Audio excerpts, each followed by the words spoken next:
Yeah, absolutely. And you're totally right. It's important to really put yourself into the piece and enjoy doing it, because if you don't enjoy writing it, no one's going to enjoy reading it.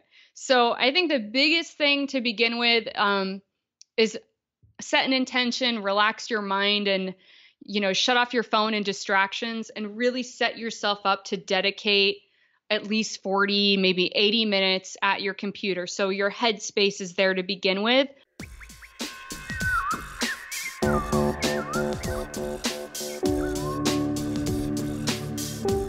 My name's Peter Sumpton, and this is the Marketing Study Lab podcast. A podcast for those that are thinking, have thought and are doing, or already have a marketing qualification. Or even if you haven't, and you just want to know that a little bit more about what good, happy marketing is. As we cover a whole host of marketing topics, I chat to some amazing guests, each one a superstar in their own niche. And if you have a burning marketing question already, or after this episode, get in touch. We'll chat it through. peter@marketingstudylab.co.uk. Or find me on LinkedIn. The link is in the show notes. If you'd like to leave a review on iTunes, this will really help others find this podcast and spread the marketing word. Now let's get on with today's episode.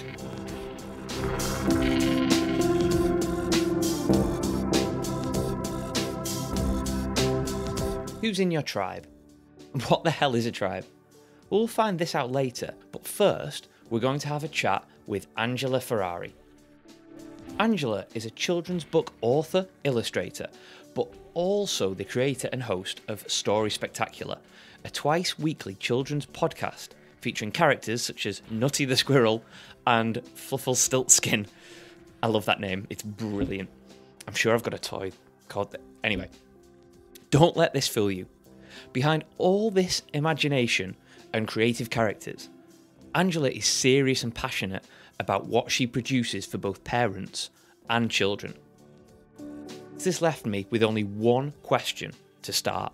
Angela, if you were one of the Muppets, who would it be? I'm totally an animal. I wish I could say something more refined and chill, but I'm definitely a kind of person who has a lot of energy, and I like to go bananas like animal. Brilliant. I love that. I'm not quite sure who I'd be. Can I have Cookie Monster? I'm not sure if he's a Muppet or not. I suppose he is.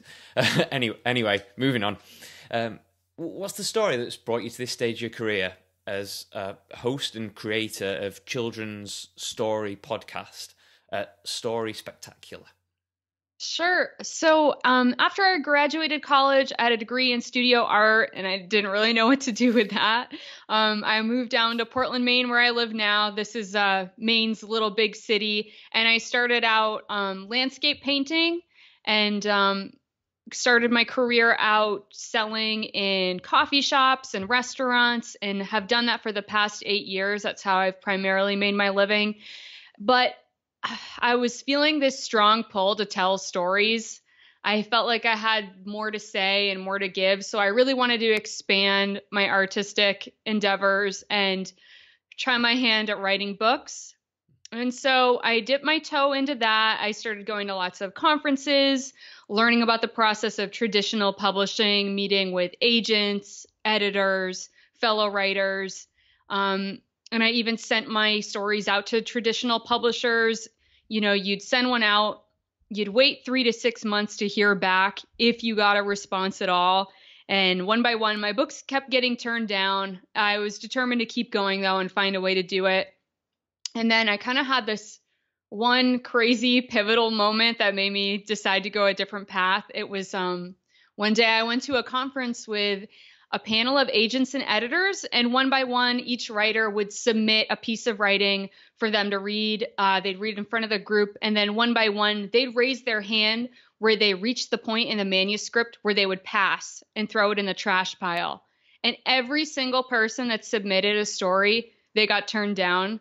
And one agent, she was asked, hey, why did you turn that story down? That seemed like a good one. She's like, oh, I just didn't really like the character's first name, so I passed. And I was just like, This is my experience. Obviously, it's different for everyone else, but for me, I was like, I just have way too many stories to tell. I'm sick of waiting around. I need to find my own way to get these out into the world and find a creative way to market myself as a storyteller and market my books. So I wrote and illustrated 3 picture books, and in tandem released my podcast, Story Spectacular. And I use that as a vehicle to get my name out and promote my books. And so here we are now, a year later. I have, let's see, over 100 episodes recorded. So 89 have aired so far as the time of this recording. So it's been great. I'm loving what I'm doing. And I think because the barrier has almost come down to enter that particular market, you're no longer in the hands of somebody that might not like a name you've written down for potentially no apparent, sometimes no apparent reason, and people are being dismissed. For example, J.K. Rowling, the famous story that she got turned down time and time again, and apparently I was told that she changed it to J.K. because then nobody could tell if she was male or female, and that worked. But I think that's a bit of a myth. I'm not quite sure. I'll have to look that up. But it's funny that even, one of the most recognizable names, they still get rejected. It's all subjectional. You never know how a big group is going to respond to things, though. Yeah. So can you just touched on it then? Can you explain what Story Spectacular is all about? Yeah, it's my storytelling business. It includes my books, live events, and my podcast. The Story Spectacular podcast, it airs twice per week, and it features original tales and classic retellings. Excellent. That twice a week, that sounds like a hell. You must be so passionate about it. It sounds like a lot of work, that. They're short stories, but yeah, there's like songs, jokes, all kinds of good stuff. So I like the writing and creating, but it is a lot of work. So just moving on to marketing then. Your target audience or your listeners aren't really the ones that you're trying to engage with or that you're making it for, really, in the main. I could be wrong, but are kids finding you, or is it parents, or what's your approach, and how do you target these, and how do they find you? So yeah, you're absolutely right. My target audience for the stories is kids age 2 to 5. So they don't have their own devices, or they can't really, subscribe to a podcast. So you're right. I have to market to the parents first. And the way I market right at the beginning is I get the word out that the pain points that I'm solving, usually difficult times for kids that age, are bedtimes, car rides, even bath time, even snack or meal time. So I like to make that pitch when I'm marketing. And I try to make sure the content is something that the kids will definitely be able to understand and respond to. But I want to make it a shared experience that families can listen to together and enjoy together. So I like to hide little Easter eggs in my writing for the parents, little things that, we wink and nod and say, I hear you too. This is for you too. And then as far as marketing, I try to do a lot of memorable calls to action. My audience, parents on the go, they're really busy. They don't have time to write a bunch of stuff down. So I always try to make sure my call to action is directing people right to my website. And from there, they can buy books. They can learn about live events. They can learn about other things I'm up to, stay up to date. And when it comes to social media, my goal there is to get as much engagement, foster community, have this experience where people can post requests for stories they want to learn, post fan art. So I'm not just kind of shouting at them. I'm letting them participate. Their kids get to participate through their parents that way too. And really just foster a community and a loyal following around the Story Spectacular brand. That's great. I love the word community, because that's just what it's all about at the end of the day. And I think no other community is as strong as a child and a parent, really. It's really cool what you're doing, but writing for children must be easy, right? I mean, a lot of people say it's harder and stuff, but it kind of is. It kind of is easy in a lot of ways. If anything, it's a lot of weeding out words to simplify them and get your word count down. It's a great way to convey a really powerful message in a simple form. So the method that I try to do is I try to start with a topic that I'm interested in as an adult. So I'll consume content, a lot of nonfiction podcasts. Like I'm obsessed with animals. Like I was on a real kick with learning about bats. So I was like, oh man, I love this animal is so cool. I want to turn this into a narrative story. And so I'll simplify that, a very simple plot structure, and make it so it like comes alive with, background music and fun sound effects for kids. I like the way that you start out with the story and then you start to take words out. And I can't imagine it is easy writing for children. I was a bit flippant there.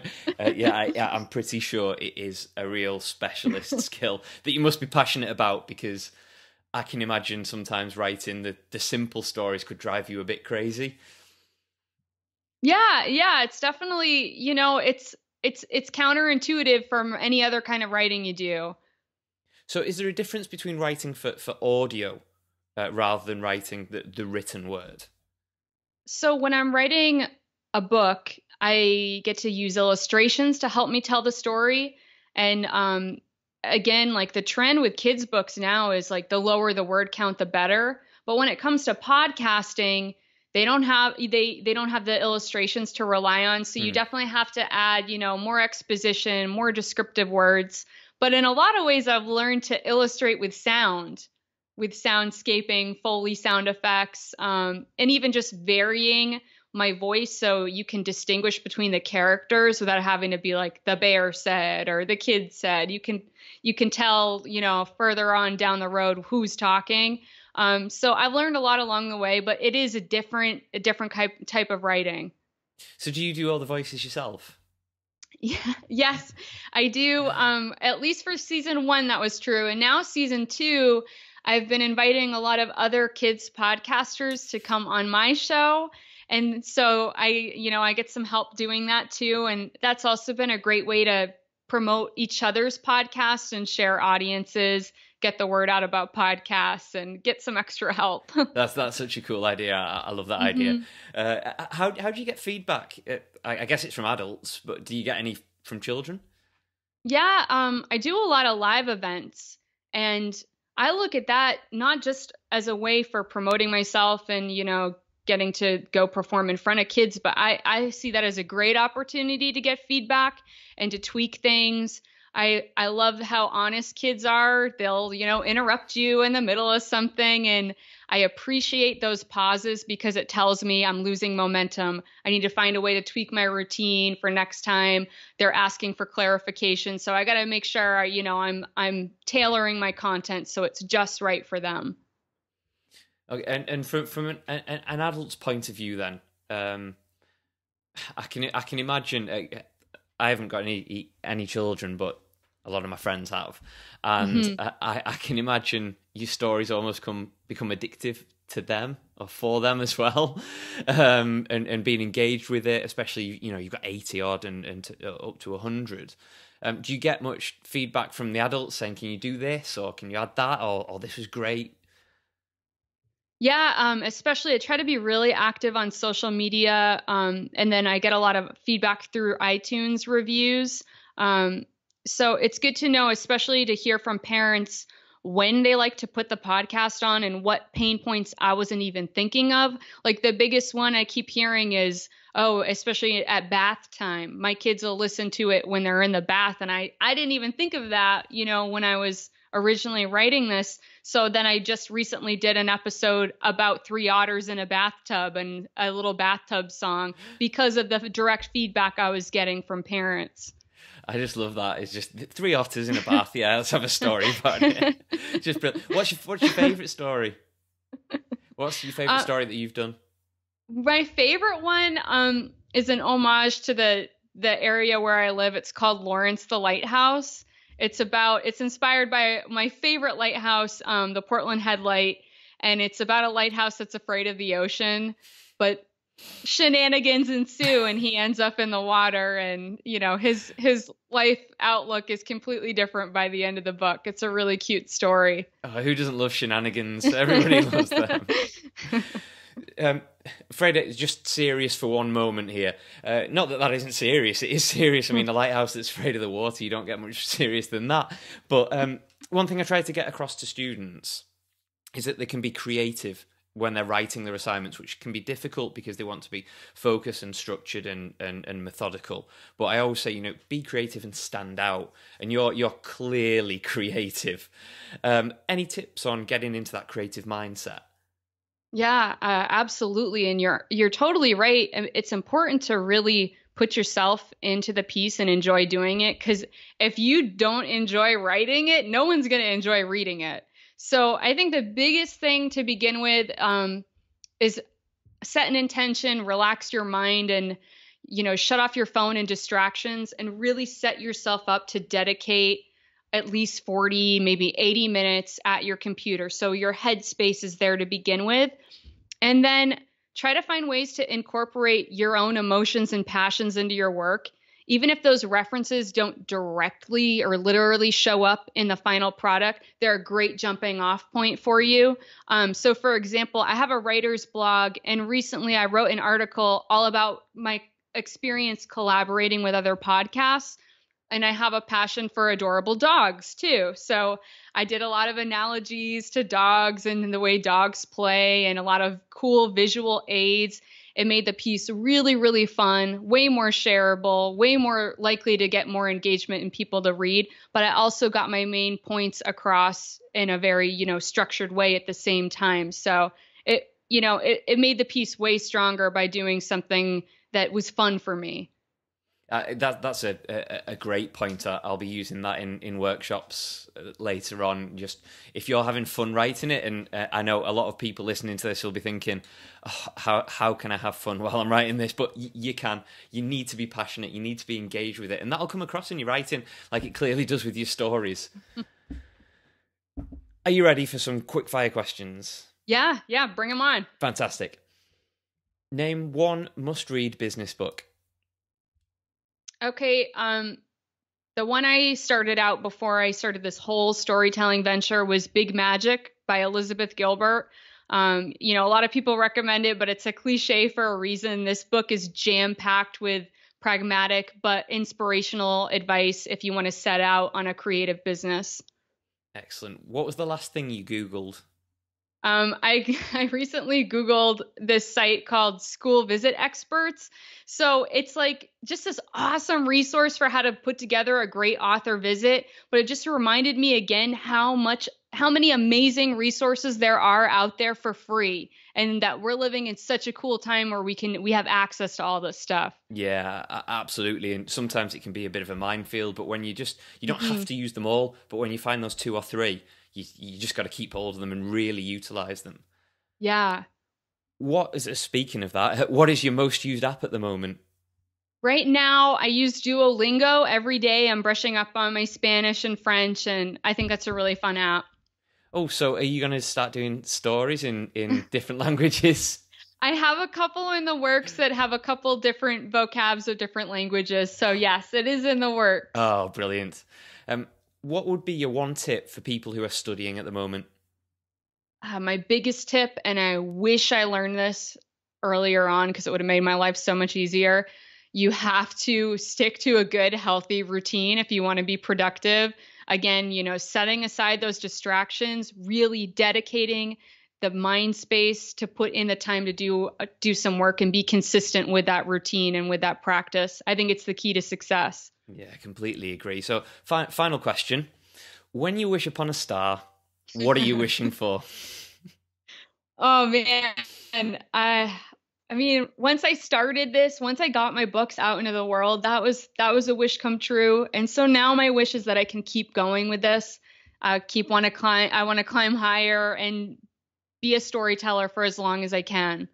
That's a really good wish. We won't tell anyone because they don't come true if people find out. So we just won't mention that. Final thing, Angela. If people want to find more out about Story Spectacular or get in touch with you, where should they go? Give us some contact details. Yeah, the first place to go, my website, storyspectacular.com. There's all my contact info right on the website you can access. You can find me on Twitter and Instagram at Storytacular. And I also have, for people who are aspiring to be children's book writers, I have a blog called Children's Book Writer's Guide that's packed with everything I wish I knew before I started, including a lot of blogs about marketing specifically. So that's a good resource. I love hearing from people. So, if you're listening to this and want to reach out, feel free to email me too. I'm at angela@storyspectacular.com. Angela, it's been fantastic listening to you. It's just such a great thing you're doing, and I've listened to a couple that they're really engaging, and I can see why people really enjoy listening to them. Thank you so much for joining us. Hey, Peter, thank you so much. I really appreciate it.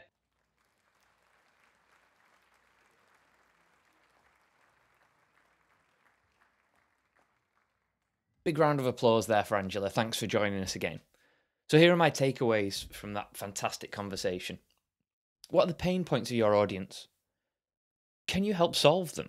Although Angela's target audience is aged 2 to 5, from a parent's perspective, these pain points are at bath and bedtimes.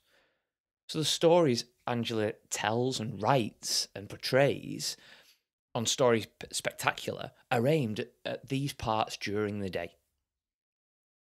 How would you get feedback from an audience that struggles to talk, let alone type an email?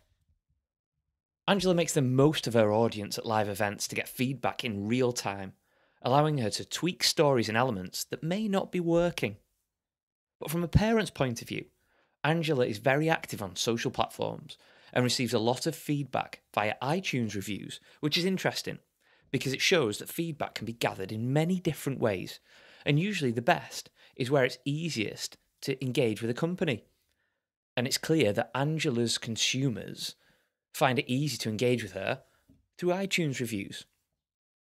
And finally, Angela provides these tips for getting into a creative mindset, which are massively important when studying CIM qualifications. You need to enjoy it. Enjoy what you're doing. If you can't enjoy it, then no one will, and certainly the examiner won't enjoy marking your paper. Look to incorporate your own emotions and passions into your work. Don't be afraid of these. And use visuals. They can help elaborate or even enhance the points you're making. And finally, relax. Find a place away from distractions so you can clearly focus. Mine's the shower, by the way, but the laptop doesn't really do so well in that, so I'm going to have to find a new place. I hope those takeaways were of some value for you, because I know they are to me. And finally this week, I want to discuss this thing we call tribes.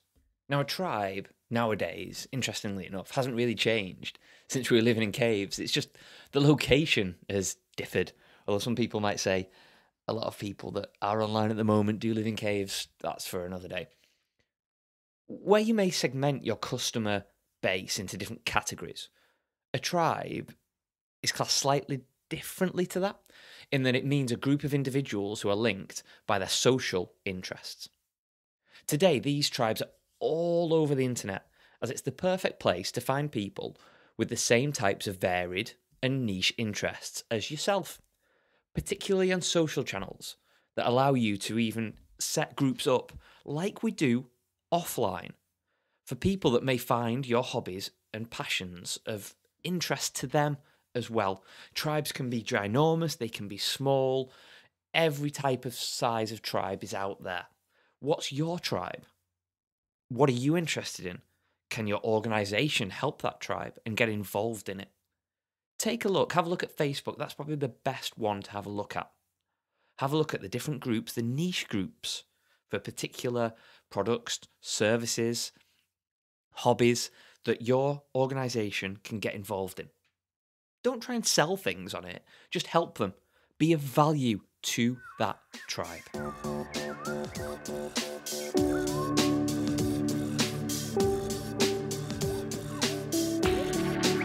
Thank you so much for joining us today on Marketing Study Lab. It really means the world that you're listening to this out there. And hopefully I've provided you some value. If you're looking to know more about what Marketing Study Lab does and is about, go to marketingstudylab.co.uk or get in touch with me personally, LinkedIn, Facebook, Twitter, or feel free to email me at peter@marketingstudylab.co.uk. Happy marketing.